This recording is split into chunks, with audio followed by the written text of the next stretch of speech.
સ્થાનિક સ્વરાજ્ય ચૂંટણી 2026ના અંતર્ગત પ્રચંડ વિજયના સંકલ્પ સાથે 156 માંગરોળ વિધાનસભા ધારાસભ્ય ગણપતસિંહ વસાવાએ તાપી જિલ્લાના વિવિધ વિસ્તારોમાં જનસંપર્ક સભા તેમજ વિકાસ સંકલ્પ સભા યોજી હતી।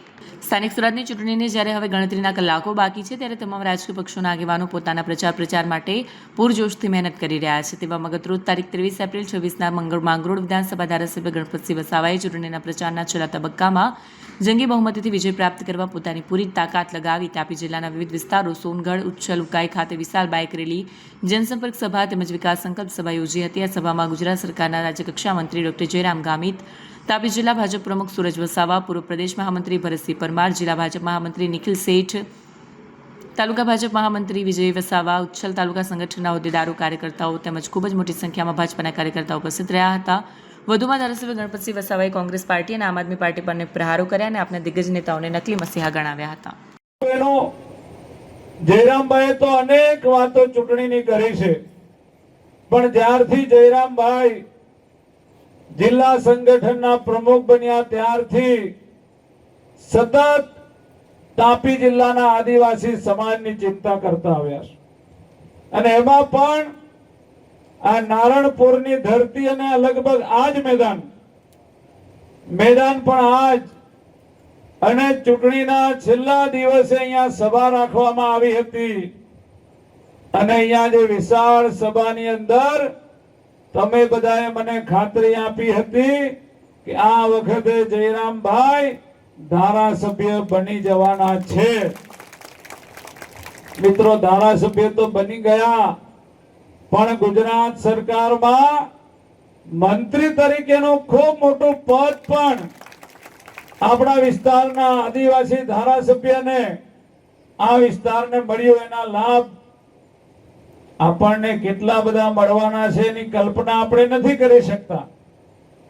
જયરામભાઈ પાસે જેટલા વિભાગો છે એટલા વિભાગો આદિવાસીના જેટલા પણ મંત્રી બન્યા છે એ કોઈ મંત્રીઓ પાસે નથી, એટલા વિભાગો આપણા જયરામભાઈને આપ્યા છે।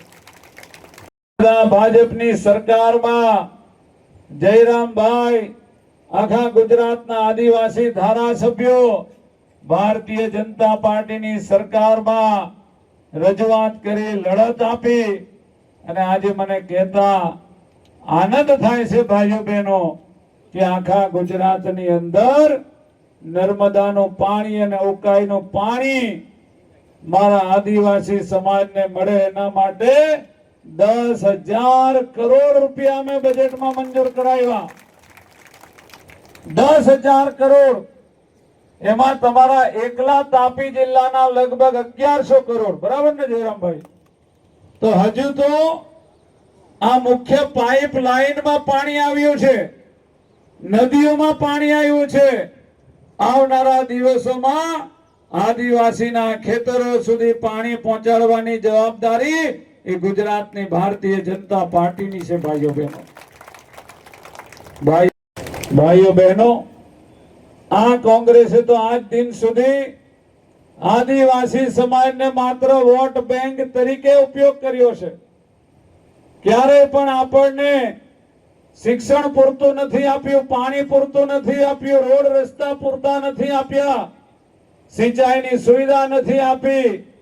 આજે ભાજપ આવ્યા પછી નરેન્દ્રભાઈ મોદી સાહેબે વનબંધુ કલ્યાણ યોજના બનાવ્યા પછી અંબાજીથી ઉમરગામ સુધી આદિવાસી પટ્ટાનો 16 કળાએ વિકાસની શરૂઆત થઈ હોય તો એ નરેન્દ્રભાઈ મોદી સાહેબે કરાવી છે। ભાઈઓ બહેનો, ત્યારે આ તો મોદીનું ગુજરાત છે મિત્રો, અને મોદીના ગુજરાતમાં કોંગ્રેસ વાળા, આપિયા, ઝાડુ વાળા, પાપિયા જે બધા ફરે છે ને, આ આપવાળા ને આપિયા ને પાપિયા જ કહેવાય। કારણ કે દિલ્હીથી જૂઠું બોલવા સિવાય બીજું કાંઈ કરતા નથી। ગુજરાતમાં આવે કેજરીવાલ અને ડેડિયાપાડાથી આવે નકલી મસીહા, દિલ્હીથી કેજરીવાલ આવે, ડેડિયાપાડાથી નકલી મસીહા આવે। અરે ભાઈ, તમારું આદિવાસી સમાજમાં યોગદાન કેટલું છે એ તો ગણાવો।